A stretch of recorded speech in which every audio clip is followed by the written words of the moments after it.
L'automne est enfin là. Et oh mon dieu, mais qu'est-ce qui se passe avec cette saison? Goblin Slayer revient pour une deuxième saison après 5 ans d'attente à avoir envie de découvrir la suite de ce banger. Et en plus il est accompagné de la saison 2 de Spy Family, de la partie 2 de la saison 3 de Dr. Stone qui nous a laissé sur une fin malade. Oh quoi, attendez, on a le retour de Denmoon Display qui avec cette deuxième partie va mettre tout le monde d'accord pour dire que cet animé est complètement fou. Oh mon dieu, on a aussi le retour de The Eminence in Shadow et de son sensationnel I am...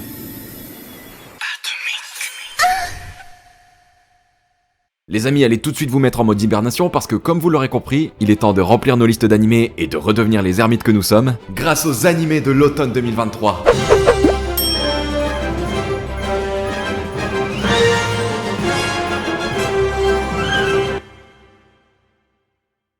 Et on commence avec Soso no Frieren. On va pas se mentir, la fantasy dans les animés, c'est très souvent toujours le même principe. Roi démon, roi démon, roi démon, roi démon, roi démon, roi démon, roi démon, roi démon, roi démon, roi démon, roi démon. Mais que se passe-t-il une fois que le roi démon est vaincu? Qu'advient-il des héros qui ont triomphé? Eh bien, c'est justement ce que raconte Soso no Frieren, puisque 10 ans après avoir lutté de manière acharnée afin de tuer la source du mal qui régnait sur le monde, les 4 héros, Himmel, Frieren, Eisen et Hitler, à une lettre près il était dans le mauvais camp celui-ci, rentrent enfin triomphants dans leur village. Le truc c'est que, après avoir passé 10 ans ensemble à vivre tout un tas d'aventures, les 4 héros ne savent pas vraiment comment revivre une vie normale. Ils ne se voient tout simplement pas se séparer pour vivre chacun de leur côté. Sauf Frieren, qui décidera de se barrer pour continuer ses aventures en solo. Ouais, parce que faut savoir que Frieren est en fait une elfe, et que donc sa longévité est exceptionnelle. 10 ans pour elle, c'est rien du tout. Du coup, forcément, vu qu'il lui reste tout un tas d'années à vivre, elle décide de repartir aussitôt à l'aventure, afin d'en apprendre un peu plus sur le monde, plutôt que de se terrer dans un village paumé pour l'éternité. Mais attention, elle est pas totalement indifférente, puisqu'elle promet quand même à ses amis de venir les retrouver dans un demi-siècle. Le problème, c'est que les humains, ils ne vivent pas éternellement eux. Et ça, Frieren va en faire la douloureuse expérience, puisque de retour après 50 ans de voyage en solitaire, Frieren retrouve Himmel qui n'est plus qu'un vieillard qui tient à peine sur ses guiboles. Il est tellement vieux qu'il finit même par s'éteindre paisiblement devant elle. Frieren est dévasté par cette vision et se rend compte que la vie humaine est beaucoup plus courte que ce qu'elle ne pensait et finira par regretter d'être partie en solo au lieu de passer du temps avec les gens qu'elle aimait avant qu'il ne soit trop tard. C'est pourquoi, désirant ne plus souffrir de la perte d'un être cher, la jeune fille décidera de se mettre en quête afin de s'initier aux arcanes du cœur. Si vous voulez mon avis, la dépression nous guette avec cet animé. Très honnêtement, rien que les bandes annonces ont suffi à me faire comprendre qu'on allait être là dans une œuvre des plus bouleversantes qui soit. Une œuvre onirique nous faisant prendre conscience à quel point le temps peut vite passer et qu'il est important de profiter de chaque moment avec ses proches. Allô papy? Ouais, qu'est-ce que tu veux? Oui, je t'appelais juste pour te dire que je t'aime. Ah, mais ta gueule, ça sert à rien, t'auras pas d'héritage. Oh merde, il est pas encore totalement sénile ce vieux con. Honnêtement, je pense qu'il y a pas pire souffrance que d'être bloqué dans une vie où t'es destiné à voir tous les êtres que tu aimes mourir les uns après les autres. Genre par exemple, regardez ReZero. Regardez comment Subaru finit par péter un plomb avec toutes les morts dont il est témoin. Du coup, je pense vraiment que le fait de mettre en scène une héroïne immortelle forcée d'assister à la disparition des êtres qu'elle chérit plus que tout, ça peut vraiment nous mettre en PLS total en fait. Surtout que bon, on va pas se mentir, mais l'importance d'une histoire comme celle-là, c'est sans aucun doute les rencontres que fera Frieren au cours de son périple. Je pense très honnêtement qu'elle va rencontrer tout un tas de personnes durant son périple qui lui feront changer peu à peu sa perception de la vie. Et nous, pauvres spectateurs, nous serons forcés de nous attacher à strictement aucun personnage, sous peine de finir en dépression totale. Du coup, je pense vraiment qu'en termes d'évolution de personnage, on peut être sur une petite pépite, je vais pas vous mentir. Enfin bref, j'ai hâte de pouvoir regarder cet animé, et du coup, si vous aussi vous sentez que ça peut être un danger, alors rendez-vous sur Crunchyroll à partir du 29 septembre. C'est déjà sorti en fait. On continue avec Overtake. A votre avis, qu'est-ce qui aurait pu rendre la victoire de Sylvain au GP Explorer 1 encore plus épique qu'elle ne l'était? Qu'est-ce qui aurait pu rendre la course de Maxime Biaggi plus longue que la durée d'un Vine? Que le GP Explorer soit un putain d'animé japonais! Et ça tombe bien, c'est chose faite. Ouais, puisque Overtake va nous emmener dans le monde des compétitions de F4. On va suivre Koya Madoka, un simple photographe dont la réputation a pas mal souffert à cause d'un incident passé, qui va pour la toute première fois de sa vie découvrir les courses de F4. C'est alors que lors de cet événement, il va rencontrer le jeune Haruka Asahina, jeune lycéen qui rêve d'obtenir un jour une place sur le podium. Ébloui par la persévérance du jeune pilote, Koya va être pris d'une ardeur fulgurante et décidera alors de tout faire pour soutenir au mieux Haruka et sa petite équipe. Bon alors, la course automobile, c'est pas quelque chose qui peut plaire à tout le monde, j'en suis conscient. Mais comme je l'ai dit plus tôt, on connaît tous la faculté des Japonais à rendre un truc foncièrement normal en un truc exceptionnellement épique. Je vous rappelle qu'ils ont réussi à nous éblouir en nous montrant la préparation d'un rôti avec des patates quand même. Du coup, ouais, pourquoi pas. Et puis en plus, je pense vraiment que ça peut être à la fois un animé hyper good vibe, en mode la persévérance ça paye toujours, l'amitié c'est le plus beau des cadeaux, les rêves sont faits pour être réalisés, etc. Mais aussi et surtout, très informatif sur le monde de la F4 en général. général. Non, écoutez, moi je suis curieux, je trouve ça original en plus. C'est rare un animé qui parle de F4, c'est même inexistant. Alors du coup, je l'ai ajouté à ma liste. Ah, vous savez, moi je suis pas difficile, hein. Bref, l'animé sera disponible à partir du 1er octobre 2023 sur Crunchyroll. Autre animé que j'attends beaucoup, Kamonohashi Ron no Kindansuere. Ron Kamonohashi a tout pour plaire. Il est charismatique, il est ingénieux, il est vif d'esprit, il est beau, il est badass. Enfin bref, il est l'homme idéal de l'entièreté de la gente féminine. Et encore, il arrive même à me faire douter de mon hétérosexualité. Qui est beau.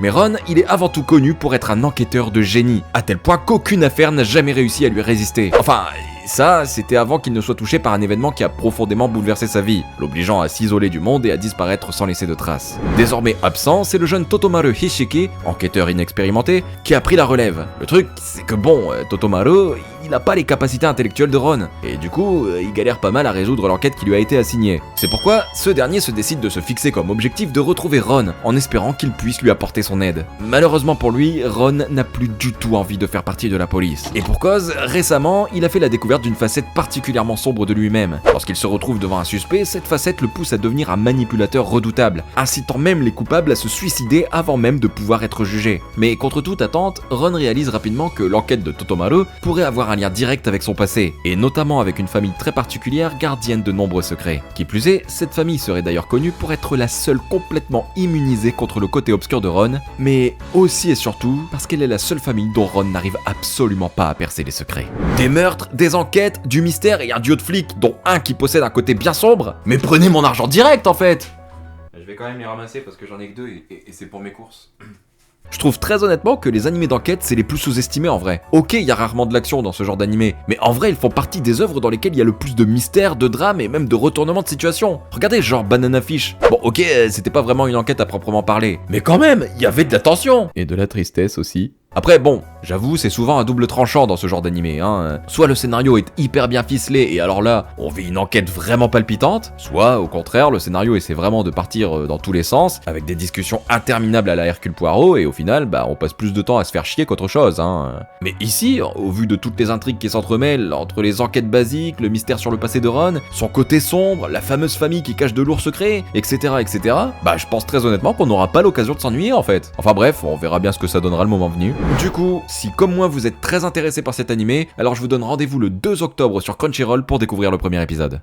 On continue cette fois avec un animé très intriguant, Migi to Dari. Ici, on suit cet homme et cette femme. Rassurez-vous, ce ne sont pas les personnages principaux. Un couple d'âge moyen qui, malheureusement, n'est pas en mesure d'avoir des enfants de manière naturelle. Toutefois, désireux de fonder une famille, le couple finit par adopter un jeune garçon prénommé Hitori. C'est ainsi qu'avec un enfant à leur charge, c'est une véritable petite famille qui se forme. Une famille qui, à première vue, respire vraiment le bonheur. Sauf que ce que les parents adoptifs de Hitori ne savent pas, c'est que ce dernier a en fait un frère jumeau, et que de temps en temps, ils échangent leur place sans que personne ne s'en rende compte. L'animé suivra donc les péripéties de deux garçons dans leur quotidien rempli de mensonges, et c'est tout. Enfin, c'est tout ce qu'on sait sur l'histoire actuellement, je veux dire. Et je vous avoue qu'en savoir si peu, ça m'intrigue en vrai. Rien qu'avec le synopsis, je me pose 1 milliard de questions. Pourquoi ils se cachent? Pourquoi ils intervertissent leur place? Pourquoi ils ont l'air hyper creepy? Mais c'est ça qui est intéressant justement, c'est hyper mystérieux. Et en vrai, je sais pas comment appréhender l'animé parce que un coup on vous montre une bande-annonce comique et un autre coup on a une bande-annonce hyper sombre et bien creepy. Du coup, ce sera la surprise, j'ai envie de dire. Bref, franchement, j'ai très hâte de voir ce que ça va donner parce que je vous le redis, mais je suis très intrigué par cette bande-annonce et cette histoire, hein, je vais pas vous mentir. Quoi qu'il en soit, l'animé sera disponible à partir du 2 octobre 2023 sur Crunchyroll. On passe maintenant à un animé qui, selon moi, cache très bien son jeu, Shy. Alors que la Terre était sur le point de commencer une 3e guerre mondiale, une multitude de super-héros sont apparus dans chacun des pays du monde, parvenant ainsi à ramener l'équilibre au sein des nations et rétablissant la paix et la justice dans le monde. Désormais, chaque pays est sous la protection d'un héros qui s'efforce de combattre le crime au point même de mettre en péril leur propre vie. Le Japon a d'ailleurs lui aussi hérité d'une super-héroïne, mais le problème, c'est que cette héroïne est surnommée Shy. Ouais, de son vrai nom, Teru Momijiyama est une fille extrêmement timide. Bien qu'elle possède des aptitudes surpuissantes, elle est toujours en train de douter de ses capacités et de se remettre constamment en cause. Mais un jour, une terrible organisation de super-vilains fait son apparition, et Shy comprend alors qu'elle va devoir tout faire afin de mettre ses complexes de côté, et ainsi, protéger les Japonais d'une mort certaine. Nous avons eu Komi, et nous l'avons aimé. Nous avons eu Bocchi, et nous l'avons aimé. Shy, nous t'attendons dans nos cœurs. Honnêtement, je suis méga hypé pour cet animé. D'une part parce que avoir un héros timide, c'est toujours une occasion de s'identifier à ce dernier, hein. Non mais soyons honnêtes, combien ont réussi à s'identifier à Bocchi ou Komi?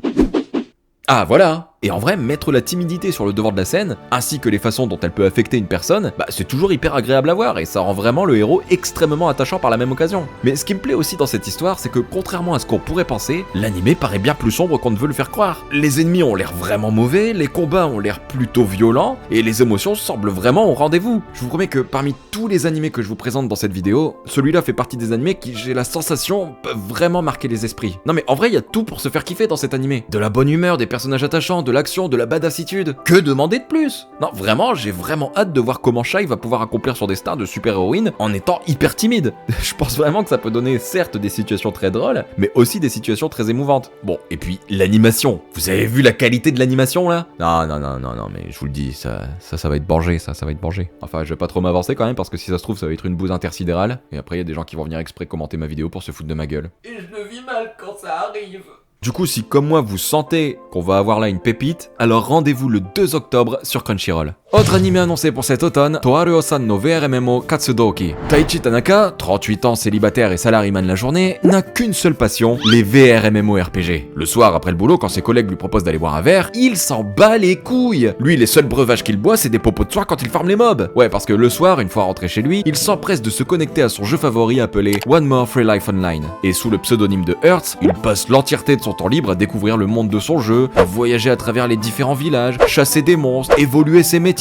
Bref, il vit sa meilleure vie. En gros, son but, c'est de s'amuser et rien d'autre. Il se fait juger par les autres joueurs qui trouvent que sa façon de jouer est complètement inutile et sans intérêt, mais il s'en fout. Lui, il est clairement pas là pour devenir le meilleur joueur, il veut juste passer du bon temps. L'anime nous fera donc suivre Taichi dans ses aventures quotidiennes, accompagné de ses fidèles amis qu'il s'est fait en ligne, et c'est tout. Non mais vraiment, le but de l'animé, c'est juste de se faire kiffer. Et en vrai, je trouve le concept franchement pas mal pour tout vous dire. Ça sent l'animé à la fois hyper chill à travers un monde purement fantaisiste, mais aussi et surtout hyper comique au vu des interactions entre les différents personnages présents. Bon, et puis après, je dis ça, mais d'après la bande-annonce, on voit aussi qu'il y a clairement beaucoup d'action. Donc en vrai, je pense que ça peut vraiment mêler un côté très burlesque avec un côté plus sérieux entre guillemets, où on verra par exemple, je sais pas moi, des guerres de guildes, des affrontements entre joueurs, des donjons périlleux, même si bon, personnellement, je pense que ça reste plus un animé chill qu'autre chose, parce que ici il est bien stipulé qu'on est dans un jeu vidéo. On n'est pas comme dans un animé isekai où le personnage va se faire téléporter dans un jeu vidéo et où le moindre danger pourrait le tuer. Non, ici si Taichi crève, bon bah il revient à la vie juste après, c'est pas dramatique. Non, du coup je le répète, mais je pense vraiment et très sincèrement que le but de l'animé, bah c'est juste de se faire kiffer en fait, de se poser tranquillement et de profiter de l'aventure.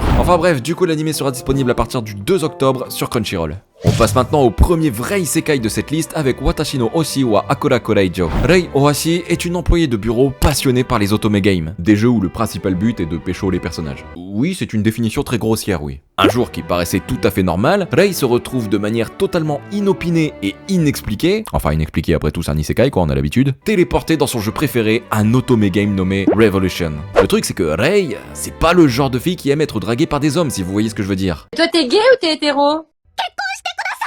Gay. Ouais, en fait, Rei, les beaux mecs, elle s'en bat les couilles, enfin je veux dire les ovaires. Elle, la seule personne qui l'intéresse, c'est la méchante du jeu, la belle Claire François. Ouais, à quelques lettres près, elle se mettait à chanter le lundi au soleil, hein. Même si à première vue, Claire ne semble pas disposée à changer de bord, Rei, elle compte bien prouver son amour à la fille qui l'a tant fait rêver dans son ancienne vie. Bon, alors, je suis conscient que des animés qui se passent dans des otome games, en ce moment, on est un peu surblindé. Mais en général, c'est toujours en tant qu'antagoniste que les héros se réincarnent. Sauf qu'ici, Rei ne se réincarne pas. Elle est téléportée en tant que personnage à part entière dans le jeu vidéo. C'est-à-dire qu'elle n'a aucun rôle à jouer. Elle est libre d'être elle-même. Et ça, pour moi, je vais pas vous mentir, c'est un point extrêmement positif. Parce que, du coup, ça peut donner un personnage à la fois imprévisible, mais aussi très attachant, en fait. Et puis bon, je dois avouer aussi que je suis vraiment curieux de voir comment l'animé va adapter l'inutilité du harem masculin. Genre, techniquement, ils sont certes censés draguer Claire, mais aussi Rei du coup. Et je pense vraiment que les râteaux que va leur mettre Rei, ça peut donner un aspect fort comique à l'histoire. Enfin bref, voyez plutôt ça comme un slice of life romantique, un truc devant lequel on va se poser, qu'on n'aura pas besoin de réfléchir et qu'on va juste se mettre à kiffer quoi. Du coup, l'animé sera disponible à partir du 2 octobre 2023 sur Crunchyroll. Bordel, mais y a tout qui sort le 2 ou... On passe maintenant à un animé pour lequel je suis assez perplexe, Berserk of Gluttony. L'histoire nous emmène aux côtés de Fate, un simple garde qui travaille pour le compte du château. Mais Fate, il a un problème. En fait, depuis qu'il est petit, il est constamment affamé. Pourquoi?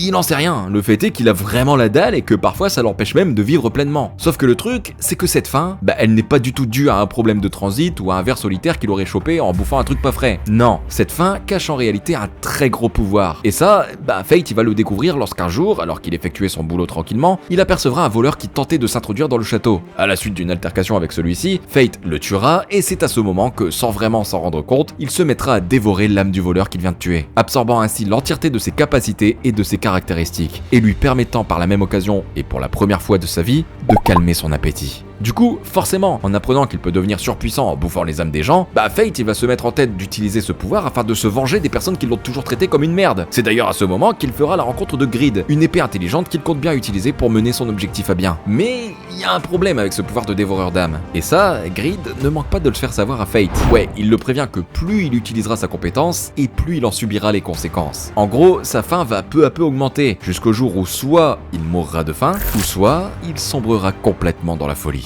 Bon, cet animé, je vous avoue que je sais pas comment l'appréhender en fait. D'un côté, j'ai envie d'y croire parce que là, on a une histoire qui montre un héros un peu plus différent des autres. Je veux dire, il est conscient d'avoir un pouvoir qui s'active en tuant des gens, mais malgré tout, il veut tout de même l'utiliser afin de devenir puissant, ce qui montre bien que Fate sera un peu plus sombre que tous les héros de shonen habituels, n'ayant donc pas de scrupules quant à tuer sa cible afin de devenir plus puissant. Donc ça, en vrai, ça peut être un bon point. Mais d'un autre côté, j'ai vraiment l'impression que c'est le typical animé qui veut trop essayer de se prendre au sérieux en mettant un héros type Dark Sasuke avec un harem de filles toutes amoureuses de lui qui le suivront n'importe où et possédant une histoire bourrée d'incohérences scénaristiques. Vraiment, rien qu'en voyant les bandes annonces, j'ai la sensation d'avoir déjà vu l'animé tellement son chara-design est générique. Bon, après, je vous rappelle que dans ce genre de vidéo, je ne fais que de la spéculation, donc il est possible que je me trompe, mais je sais pas, j'arrive pas vraiment à prendre Fate au sérieux en fait. Après bon, en même temps, quand je vois son faciès avec son masque, je peux pas m'empêcher de penser au mec de Call of Duty, mais cette fois avec un masque acheté sur Wish, donc bon... Non, plus sérieusement, je dois avouer que ce qui me plaît pas mal dans cet animé, c'est son ambiance extrêmement sombre. Si c'est vraiment bien amené, ça peut être super cool pour une fois de s'imprégner d'un univers bien plus mature que la plupart des animés fantasy basiques. Non mais regardez ça. Je vous avoue que ça me donne envie, donc ne me décevez pas s'il vous plaît. Enfin bref, j'espère vraiment me tromper et que l'animé au final sera une dinguerie. Quoi qu'il en soit, rendez-vous à partir du 1er octobre sur Crunchyroll pour découvrir ça. Alors, vous allez certainement me juger avec cet animé, mais c'est pas grave parce que moi ça m'intrigue. 16-bit Sensation Another Layer. Akisito Konoha est une jeune fille passionnée par les jeux vidéo Bishoujo, des jeux qui mettent toujours en scène des jeunes filles et dans lesquels très souvent le but est de draguer ces filles en question afin d'obtenir un maximum de rencard. Des jeux très malaisants, on peut le dire. Le truc c'est que Akisato elle a beau chercher, elle trouve aucune entreprise de jeux vidéo qui serait prête à l'embaucher pour l'élaboration d'un tel jeu. En plus, en 2023, on va pas se mentir, les jeux Bishoujo, ça devient un peu has-been en vrai, Pourquoi aller discuter avec des filles en 2D quand tu peux directement discuter avec des vraies femmes en VR? Discuter, ouais. Du coup, Akisato, elle se retrouve obligée de travailler en tant qu'illustratrice secondaire, l'obligeant ainsi à dessiner des personnages normaux qu'elle trouve complètement inintéressants. Mais son quotidien changera totalement lorsqu'un jour, le propriétaire d'un magasin de jeux vidéo lui offre un très ancien jeu Bishoujo. C'est en ouvrant la boîte du jeu que Akisato se retrouve directement téléporté dans le passé, se retrouvant ainsi en 1992, une année durant laquelle les jeux Bishoujo sont en expansion totale. C'est alors que rapidement, la jeune fille se met à travailler pour une société nommée Alcohol Soft et parvient ainsi à enfin réaliser son rêve tout en se retrouvant dans une époque qui la fascine. Bon alors, si j'attends autant cet animé, c'est certainement pas pour la partie jeu Bishoujo. Franchement, avoir une attirance pour un personnage 2D qui n'existe pas, je trouve ça hyper malsain. Votre waifu virtuelle réclame votre attention. Vous n'avez pas frotté sa tête Non, franchement, si cet animé me donne autant envie, c'est surtout pour son aspect nostalgique. Non mais soyons honnêtes, les années 90, c'était l'âge d'or en termes de jeux vidéo sans déconner. Que ce soit la Super Nintendo, la Nintendo 64, la Game Boy, la Mega Drive. Les années 90. Et du coup, le fait d'avoir un animé qui nous permet de revivre ces années, tout en s'intéressant à la conception de jeux vidéo des années 90, je trouve ça exceptionnel en vrai. Surtout que tout a l'air d'être vraiment respecté quoi. Que ce soit les vieilles tours là où on mettait nos vieux écrans cathodiques dessus, les vieux logiciels de design pixelisés à mort, ou même tout simplement les conditions de vie au Japon en 92. Non vraiment, je pense que cet animé ça peut vraiment être une source de chill absolue. Entre la nostalgie intense et la découverte d'un univers que les gros bouffeurs de cartes graphiques comme moi ont toujours rêvé de découvrir. Après je vais pas vous mentir, je vous avoue qu'il y a un truc qui me pose un peu problème dans cet animé, animé, c'est son héroïne. Honnêtement, je comprends pas le délire des japonais de faire des héros hyper infantilisés. Là, on nous dit dès le début que Akisato cherche une entreprise, ce qui sous-entend qu'elle a terminé ses études et qu'elle est donc majeure. Alors pourquoi elle a le physique et la voix d'une gamine de 12 ans? Alors, les héros enfantins, ça me gêne pas plus que ça. Mais quand on commence à les faire bosser dans des entreprises de jeux vidéo destinées à des adultes, ah bah là c'est un peu chelou, vous m'excuserez. Enfin bref, si comme moi vous avez envie de faire un bond dans le passé et faire le plein de nostalgie, alors rendez-vous le 4 octobre 2023 sur Crunchyroll pour découvrir ça. On continue dans le domaine des jeux vidéo avec Shangri-La Frontière. L'histoire nous fait suivre celle de Hizutome Rakuro, un mec tout à fait normal si ce n'est qu'il a une passion un peu étrange. Ouais, Rakuro, en fait, il s'est mis en tête de devenir un chasseur de jeux de merde. C'est-à-dire qu'il s'est fixé pour objectif de jouer à tous les jeux les moins bien notés, les pires boosts que le monde du jeu vidéo n'ait jamais connu. Et c'est pas tout, puisque certes, il s'est mis en tête de tous les faire, mais surtout de tous les terminer, quitte à rager comme pas possible. Eh mais attendez, mais cet animé, en fait c'est...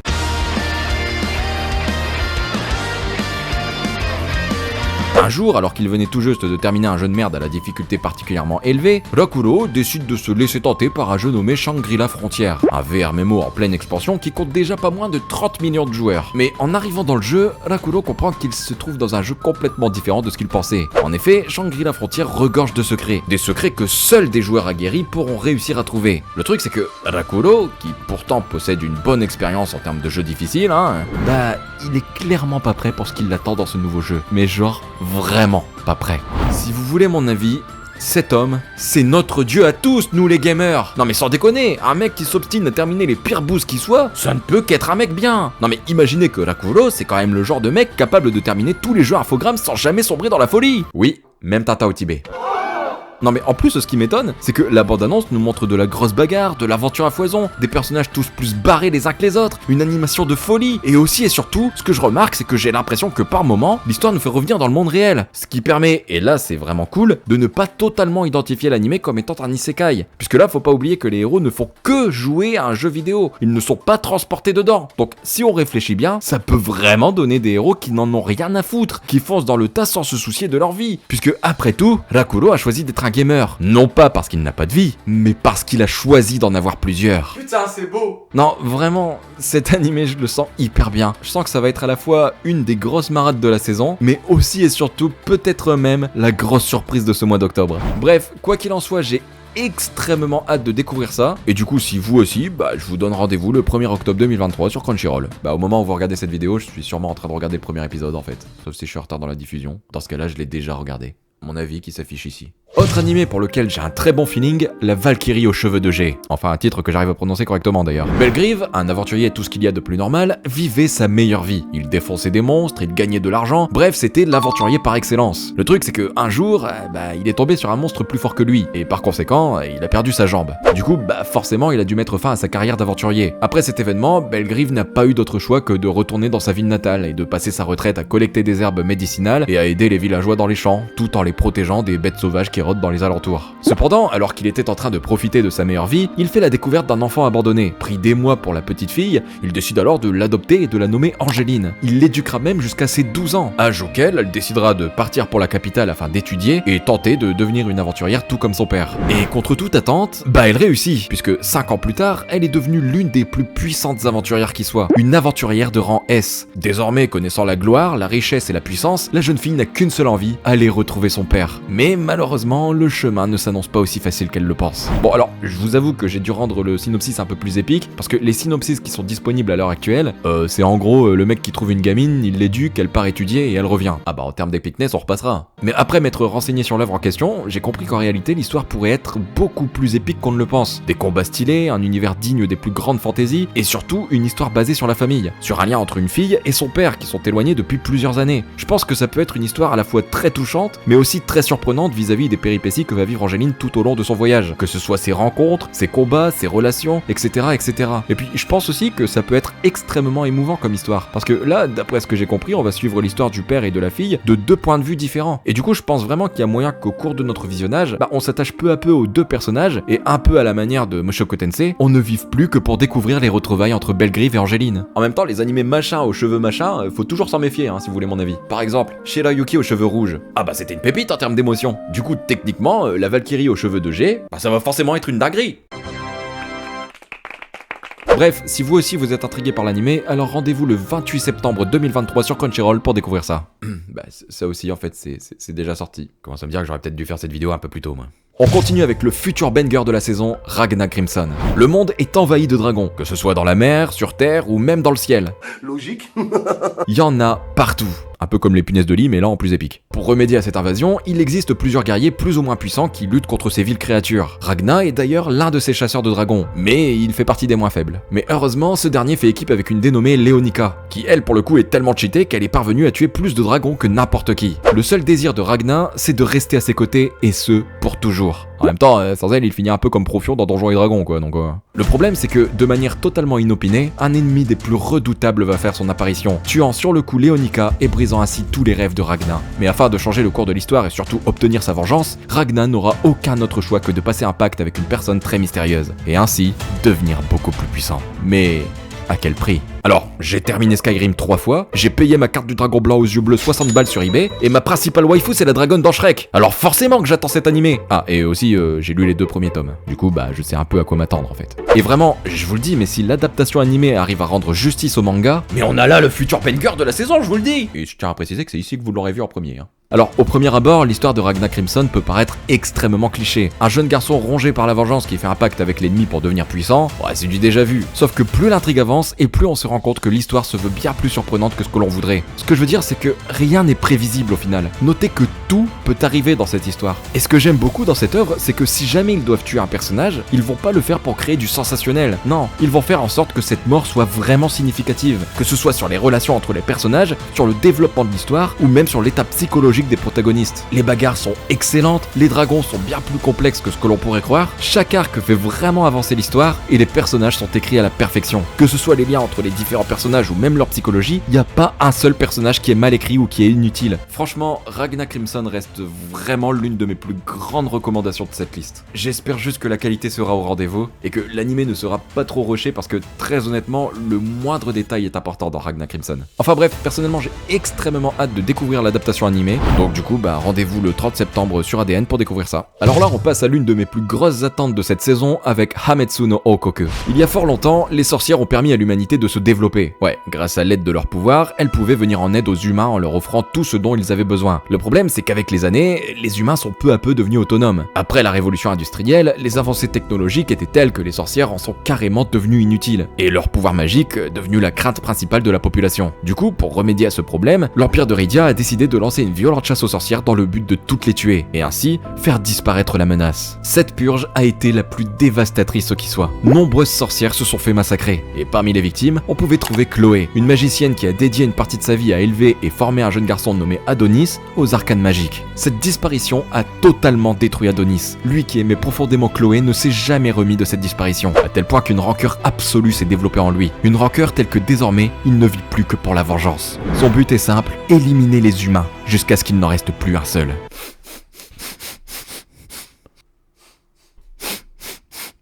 Vous sentez pas? Ça sent le héros sombre à plein nez. Alors, loin de moi l'idée de dire que j'approuve les génocides, mais en toute honnêteté, le Adonis là, il me plaît bien en vrai. Je dois avouer que ça fait du bien d'avoir de temps en temps un héros bien sombre. Et ici, on a enfin un héros qui n'en a rien à foutre de la bonté. Lui, tout ce qu'il veut, c'est se venger, rien d'autre. Et je trouve très honnêtement que ce genre de héros, c'est vraiment agréable à suivre de par leur complexité. Ce que je veux dire, c'est que quand tu vois un héros gentil, bon, tu vas forcément l'apprécier puisqu'il émet de bonnes valeurs. Mais quand tu vois un héros sombre, qui en plus a de bonnes raisons d'être sombre, c'est toujours difficile de savoir si tu te situes vraiment dans son camp ou non en fait. C'est un peu comme pour le cas de Eren en vrai. On a beau l'avoir suivi durant 4 saisons, au final on sait pas si on continue à l'aimer malgré ce qu'il a fait, ou si alors on le déteste profondément. Et vraiment, ce sentiment d'incertitude vis-à-vis de notre attachement, je trouve que ça rajoute une certaine dimension à notre visionnage. Outre le fait de kiffer voir un héros badass n'avoir aucune limite pour poutrer ses ennemis, on se demande vraiment si au final, ce qu'il fait est juste ou non. Et là je pense vraiment qu'on peut avoir ce genre de sentiment, puisqu'il est bien dit qu'Adonis veut exterminer les humains. C'est-à-dire qu'il ne veut pas tuer ceux qui ont assassiné Chloé. Non, il veut tous les tuer, hommes, femmes et même enfants. Vraiment, je le répète, mais ça peut être une dinguerie. Et très honnêtement, j'attends beaucoup de cet animé. Bon alors, j'aurais encore beaucoup de choses à dire sur le sujet, mais vu qu'on n'est pas ici dans une review, vous en faites pas, on aura très certainement l'occasion d'en reparler sur la chaîne. Bref, l'animé sera disponible à partir du 6 octobre prochain sur Crunchyroll. Autre animé que je sens particulièrement bien, Undead Unluck. L'histoire va nous faire suivre celle de Fuko Izumo, une jeune femme qui est victime d'une malédiction assez horrible. Ouais, en fait, chaque personne qui rentre en contact avec sa peau se voit être frappée par une violente catastrophe. Et c'est pas vraiment tout, puisque plus la partie de son corps touchée est large, et plus la catastrophe provoquée sera importante. Du coup, Fuko, elle est deg, hein. Elle qui a toujours rêvé de vivre une histoire d'amour comme dans la plupart de ses mangas préférés, là ça va être compliqué d'imaginer une histoire d'amour sans réellement pouvoir toucher la personne. Ouf, ça dépend pour qui, vous savez. Du coup, se sentant complètement seule et rejetée de tous, Fuko, elle décidera de se donner la mort. Enfin, ça, c'est ce qu'elle avait prévu de faire avant qu'un zombie immortel du nom de Andy vienne la stopper. Alors, Andy, il a pas stoppé Fuko par compassion, non, il en a rien à foutre d'elle. Lui, tout ce qui l'intéresse en revanche, c'est de crever. Et justement, il voit en la malédiction de Fuko un moyen de pouvoir accéder à son rêve de mourir. Le problème, c'est qu'il aura pas le temps de toucher Fuko qu'une organisation mystérieuse nommée l'Union fera son apparition, empêchant ainsi Fuko et Andy d'accéder à leur rêve de mourir. Bon, en vrai, je pense qu'on est là sur l'animé le plus barré de la saison, si vous voulez mon avis. Non mais, sans déconner, rien qu'à la bande-annonce, on comprend direct que ça va péter dans tous les sens en fait. Et honnêtement, ce qui me plaît beaucoup ici, c'est qu'au vu des bandes-annonces, on a vraiment l'air d'avoir ici deux personnages vraiment complémentaires. Entre un zombie qui peut se démembrer à l'infini grâce à son immortalité, et une fille qui peut défoncer n'importe qui simplement en le touchant, en vrai, ça promet un duo assez atypique, on va pas se mentir. Bon, et puis honnêtement, ça fait aussi du bien de voir que Fuko, ça va pas être le genre d'héroïne dépressive qui ne sert à rien et qui ne fait qu'être sauvée tout au long de l'animé. Non, là on voit bien qu'elle est prête à se battre et qu'elle n'a absolument pas peur de se salir les mains. Bon alors, d'après ce que j'ai vu en faisant quelques recherches sur l'histoire, oui c'est assez what the fuck, oui c'est assez comique parfois, mais malgré tout, j'ai cru comprendre que l'histoire pourrait en fait être bien plus sombre que ce qu'on pourrait le croire. Ah, et aussi je suis assez intéressé de voir comment les combats vont être scénarisés, parce que je pense que les deux compétences des héros peuvent vraiment être en parfaite synergie en fait. Imaginez genre Andy qui est increvable, utiliser la malédiction de Fuko dans le but de tuer ses ennemis. Ça peut vraiment donner des combos de ouf en vrai. Enfin bref, je vais pas m'attarder sur le sujet, on aura très certainement l'occasion d'en reparler, si vous voyez ce que je veux dire. Du coup, l'animé sera disponible à partir du 6 octobre sur ADN. L'automne, c'est aussi le moment de découvrir de nouvelles petites romances. Et ça tombe bien puisqu'on aura le droit à Keiken Zumi na Kimito, Keiken Zero na Orega, Otsuki Aisuru Hanashi. Ryuto Kashima est un garçon tout à fait banal et sans histoire. Le truc c'est que Ryuto, il est joueur. Et pour le prouver, il hésite pas à faire un pari avec ses amis. S'il perd, alors il accepte de confesser ses sentiments à Runa Shirakawa. Bon, inutile de vous le préciser, mais il s'agit là de la fille la plus populaire du lycée. Du coup, je viens de vous le préciser en fait. Bon, bien qu'il sait qu'il va prendre un râteau monumental, Ryuto, il a pas le choix. Un pari est un pari. Du coup, il accepte de parler à Runa. Sauf que contre toute attente, Runa accepte de sortir avec lui. Dites-vous qu'elle préfère sortir avec Ryuto, qui je le répète est un mec totalement banal, plutôt que l'un des beaux membres du club de foot qui venait tout juste de lui avouer également ses sentiments. Ouais, il y en a qui sont nés sous une belle étoile, ouais. Bon alors, Runa et Ryuto sont complètement différents. Mais quand je dis complètement, c'est genre vraiment différent. Ils n'ont absolument aucun point en commun, n'ont pas du tout les mêmes fréquentations, leurs passe-temps sont à l'opposé l'un de l'autre, et pourtant, ils finissent peu à peu par se kiffer en fait. Plus le temps passe et plus ils se rendent compte que le rapprochement se fait plutôt de manière naturelle. C'est alors que commence le nouveau quotidien d'un couple rempli de différences, mais qui, malgré tout, prennent conscience qu'une magnifique histoire d'amour peut naître de la plus insoupçonnée des rencontres. Le voilà l'animé good vibe de la saison. Ah là, je pense vraiment qu'on est dans le genre d'animé à la Horimiya, Deux personnages qui se mettent en couple dès le début, apprennent à se découvrir, à s'entraider, à développer peu à peu des émotions fortes l'un pour l'autre. Alors ouais, je suis conscient que c'est pas le genre d'histoire la plus palpitante qui soit, mais en vrai, avouez que ça fait un bien fou au moral ce genre d'animé. C'est toujours le type d'histoire devant laquelle on se pose, on débranche son cerveau, on prend une bouffée de bienveillance absolue et d'amour tellement mignon qu'on s'attache instantanément au personnage. Non mais je suis désolé, mais même en tant que représentant d'élite du comité Team Bagarre, moi aussi je trouve que c'est important d'avoir ce genre d'animé de temps en temps. Puis honnêtement, j'aime bien le message qui est mis en avant par l'animé, comme quoi l'amour ne s'arrête pas à l'aspect physique de la personne, ni même à sa classe sociale. Les sentiments ne se contrôlent pas. Et c'est, je pense, ce que veut nous montrer cet animé. Je vais pas vous mentir, j'ai hâte de me poser et de juste kiffer mon visionnage. Et d'ailleurs, on aura sûrement l'occasion d'en reparler parce que en ce moment, je suis un peu à la recherche d'un animé chill comme ça et donc je pense qu'il tombe bien. Bref, l'animé est prévu pour le 6 octobre 2023, mais hélas, toujours pas de licence annoncée au moment où je tourne cette vidéo. On passe maintenant à un animé pour les vrais gamers, Bokura no Ameiro Protocol. Shun Tokinoya était ce qu'on appelle dans le métier un vrai gamer. Il passait des heures et des heures à jouer aux jeux vidéo et à kiffer sa vie virtuelle. La vraie vie? Mais bas les couilles, lui, de la vraie vie. Lui, c'est un vrai bouffeur de cartes graphiques. Les douches, il connaît pas. Quand il sort, il voit pas des flaques d'eau. Il voit du ray tracing. Le problème, c'est qu'un jour, son père est décédé. Et en plus de ça, sa petite sœur a subi une grave blessure. Du coup, Shun, il a dû abandonner les jeux vidéo. Maintenant, il se consacre à son travail dans un café e-sport nommé le Fox One, et en plus de ça, il étudie comme un fou pour réussir à obtenir un bon travail et subvenir aux besoins de sa sœur. Mais bon, vu qu'il était pas assez malchanceux comme ça, il a fallu que le Fox One finisse par être endetté, au point d'être carrément menacé par la fermeture, et menaçant ainsi Shun de perdre son emploi. Mais un gamer est toujours plein de ressources. Ouais, parce que Shun va avoir l'idée de participer à un important tournoi d'e-sport avec ses amis. Un tournoi appelé Xaxerion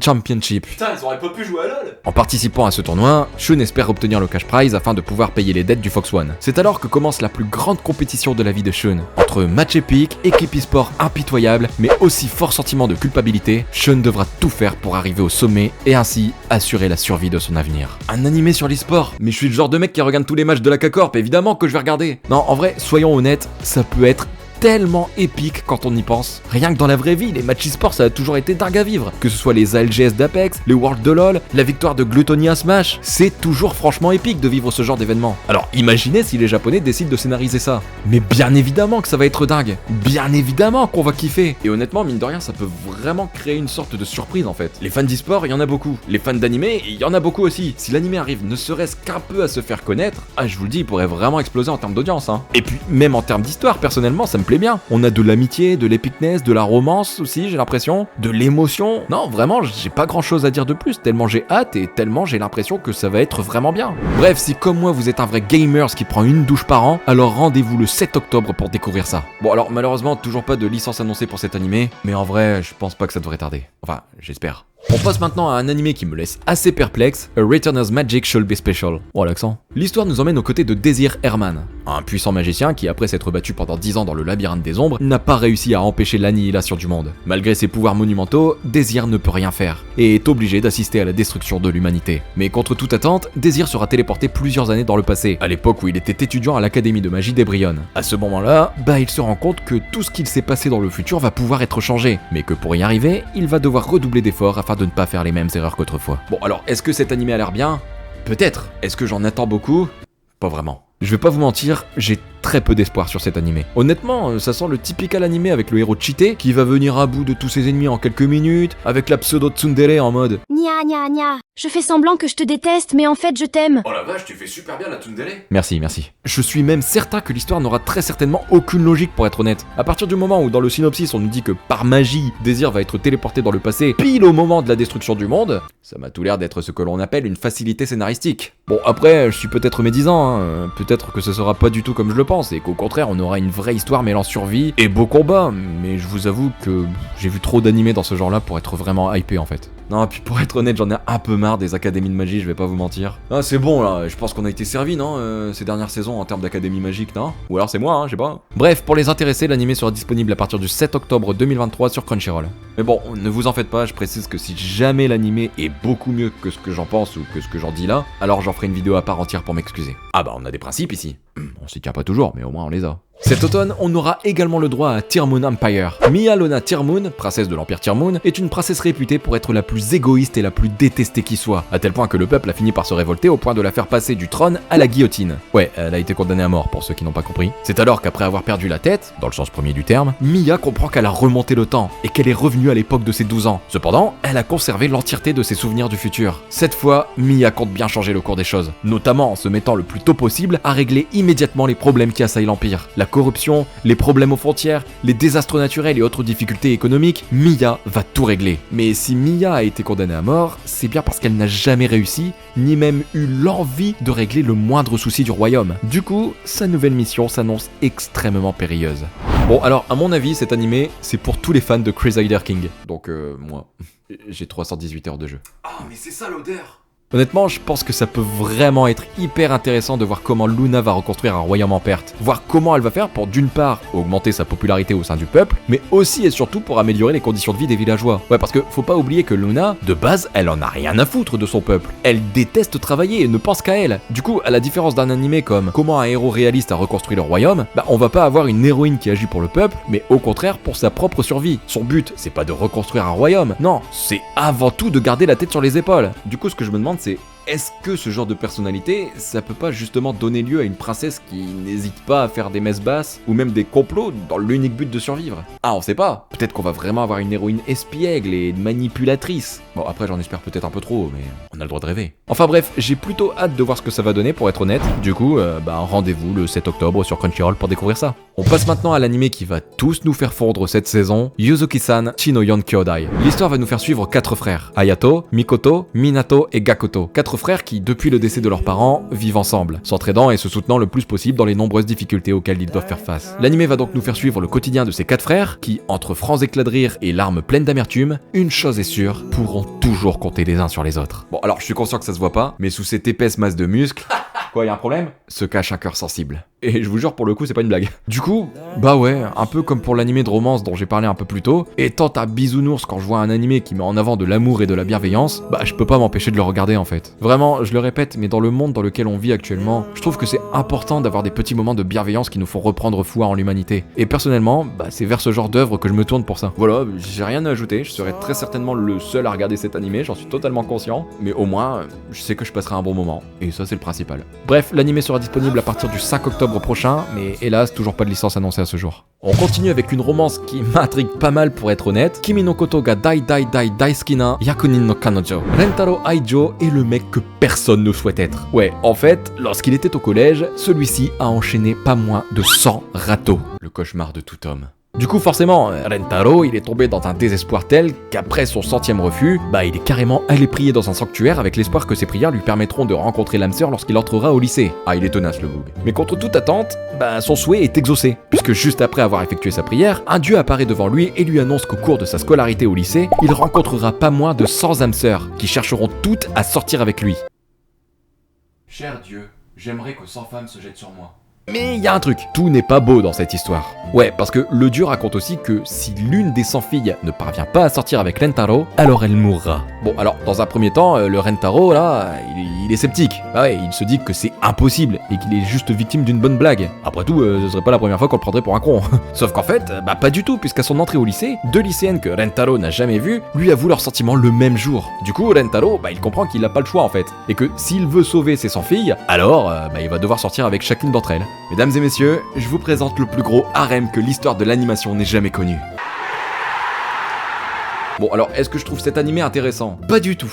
Est-ce que je vais regarder? Absolument! En fait, le scénario est tellement what the fuck que je peux pas passer à côté de ça en fait. Non mais imaginez bien, un harem de 100 filles. 100 filles! Mais même ce compte Kazuya, il arrive même pas à en gérer 5! Alors imaginez 100! Tout ce que j'espère, c'est qu'on n'est pas un héros complètement con qui prendra des décisions débiles ou qui aura une turgescence au moindre rapprochement avec l'une d'entre elles. Si vous connaissez pas le mot turgescence, bravo, ça veut dire que vous êtes pur. Ou alors tout simplement que vous avez pas fait un bac SSVT. Par contre, je vous avoue que je sais pas du tout comment l'animé va faire pour adapter ça sans que ce soit relou en fait. Genre 5 rencarts, c'est déjà pas mal relou quand ça s'enchaîne, hein, mais là, vous imaginez 100 rencarts? Je crois que l'animé est prévu pour 12 épisodes. Du coup, ça veut dire quoi? Ça veut dire 8 rencarts par épisode de 20 minutes? Bordel, ça m'intrigue tellement! J'ai envie de le voir. Bref, si comme moi vous êtes très curieux, alors rendez-vous le 8 octobre pour découvrir ça. Bon alors, pour le moment, toujours aucune annonce en termes de licence, et honnêtement, je sais pas vraiment si ça changera pour être honnête. Et enfin, on termine cette liste des nouveaux animés avec le deuxième banger de cette saison, Les Carnets de l'apothicaire. Mao Mao est une jeune fille âgée de 17 ans qui mène une vie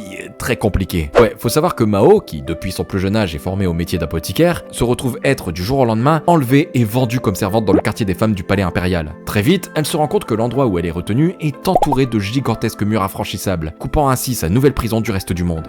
Le truc c'est que l'endroit dans lequel elle a atterri, bah c'est absolument pas la joie en fait. Genre il y a des complots à foison, il y a des trucs vraiment moches qui se passent, bref, c'est la merde. Et pour survivre, Mao n'a pas d'autre choix que de cacher ses véritables talents, tout en se fondant dans la masse. Mais lorsque tous les princes nouveau-nés meurent subitement, les dons d'apothicaire de Mao se réveillent, et très vite, la jeune femme comprend en fait qu'il s'agit d'un empoisonnement. À force d'enquêter et d'observer, elle sera très vite repérée par Jinshi, un haut fonctionnaire de la cour intérieure qui décide de la promouvoir en tant que goûteuse personnelle de l'une des favorites de l'empereur. C'est alors que Mao devra absolument tout faire pour ne pas commettre d'erreur, et ainsi rester en vie dans ce monde d'horreur qui l'entoure. Honnêtement, de toute la liste que je vous ai présentée jusqu'à maintenant, à part Ragnar Crimson, un seul animé que je vous recommanderais les yeux fermés, c'est bien évidemment Les Carnets de l'apothicaire. Personnellement, j'ai eu la chance de découvrir le manga cette année, et franchement, c'est une dinguerie. Jamais j'aurais cru pouvoir être autant investi dans une histoire comme celle-là, hein, je vais pas vous mentir. Et pourtant, bah franchement c'est une pépite. Mais genre vraiment. Non mais très honnêtement, je sais que j'ai pas toujours des goûts des plus élaborés qui soient. Je sais que souvent il y a des gens qui ont été déçus par les animés que je présentais. Mais vraiment, faites-moi confiance sur ce coup. Et lancez-vous dans les carnets de l'apothicaire les yeux fermés. Vous allez découvrir un monde rempli de tension, de drame, de tristesse, de joie aussi par moments. Et vraiment, vous allez pas réussir à décrocher, je vous le garantis. Et puis, honnêtement,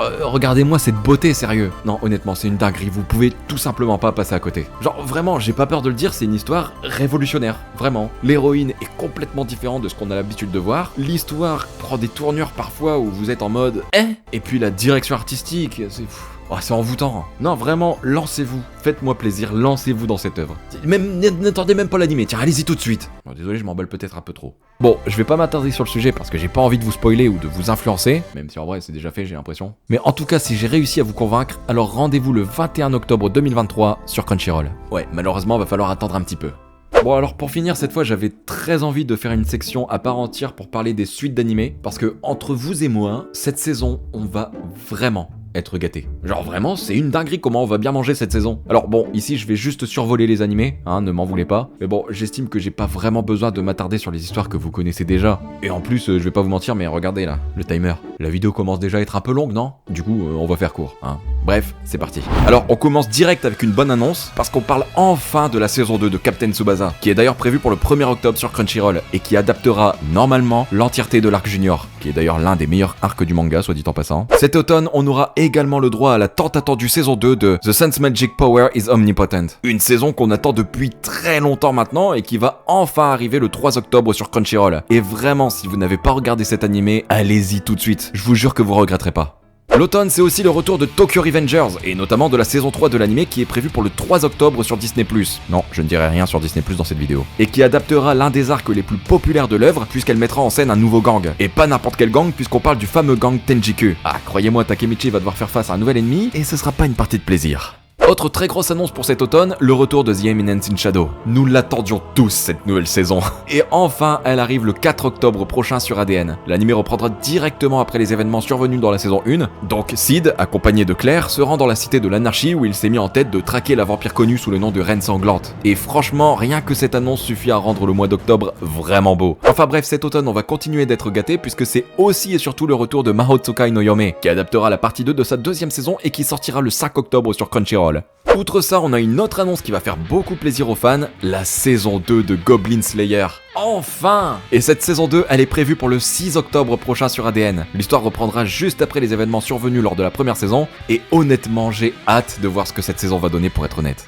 Ensuite, on a la saison 2 de Kanojo Mokanojo, le 6 octobre, sur Crunchyroll. Je sais même pas pourquoi je prends la peine de le préciser. Autre annonce qui va ravir les fans, même si la saison 2 était pas vraiment folichonne, hein, on va pas se mentir, la saison 3 de The Rising of the Shield Hero, qui pointera le bout de son nez le 6 octobre prochain sur Crunchyroll. Et franchement, j'espère vraiment que cette saison va reprendre les bases de ce pourquoi on avait tant aimé la saison 1. S'il vous plaît, faites pas de la merde. Moi j'ai encore un peu d'espoir, hein, pour être honnête. Enfin bref, du coup rendez-vous le 6 octobre sur Crunchyroll pour découvrir ça. L'annonce qui va ravir tout le monde, le retour tant attendu de Spy Family, qui revient pour une deuxième saison à partir du 7 octobre prochain sur Crunchyroll et qui reprendra directement après les événements de la saison 1. Et qui, en plus de ça, sera suivi par un film qui sortira en décembre. Et ça c'est beau. En plus ça fait du merch pour Noël, ah bah tout le monde est gagnant dans cette histoire. Autre annonce qui pour le coup, personnellement je n'ai rien vu venir, la saison 2 de Saihate no Paladin. Et là les gars, on va commencer à parler. Honnêtement, j'espère que cette saison 2 va mettre tout le monde d'accord. Parce que en vrai, j'ai l'impression que j'ai été l'un des seuls à défendre cet animé, sérieux. Tout le monde avait l'air de trouver ça chiant, alors que perso je trouvais que c'était une dinguerie honnêtement. Alors vraiment, j'espère que cette deuxième saison va réussir à convaincre les gens réticents que cet animé mérite un peu plus de considération. Bref, la saison 2 de Saihate no Paladin, ça sort le 7 octobre sur Crunchyroll. Autre annonce à ne surtout pas louper, c'est bien évidemment la partie 2 de Dead Moon Display. Encore une fois, on n'est pas beaucoup à avoir vraiment apprécié cet animé, j'ai l'impression, hein. Et pourtant, je suis sûr que cette deuxième partie, elle va mettre tout le monde d'accord. Non mais je vous jure, vous allez voir. De toute façon, quoi qu'il arrive, j'en ferai une vidéo.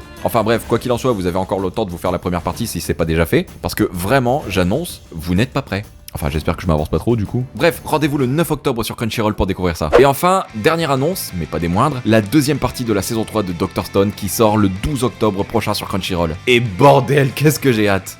Avant de conclure la vidéo, n'oubliez surtout pas d'aller voir mon commentaire épinglé juste en dessous de cette vidéo, parce que comme d'habitude, j'y ai mis quelques mentions spéciales. Alors quand je dis mentions spéciales, c'est soit les animés que je n'attends absolument pas parce que ils ne me font pas du tout rêver, hein. Par exemple, dans cette liste, vous pourrez retrouver cet animé, où le héros se réincarne en cochon. Est-ce que j'ai vraiment besoin d'en dire plus? Mais vous trouverez aussi des animés qui ont un fort potentiel, mais que malheureusement j'ai pas pu ajouter à cette liste, soit parce que les bandes annonces sont sorties trop tard, et donc du coup j'avais pas vraiment de support pour appuyer mes propos, soit les annonces des animés ont été faites beaucoup trop tard, ou soit tout simplement, j'ai oublié. Oui bon, ça arrive aussi d'oublier.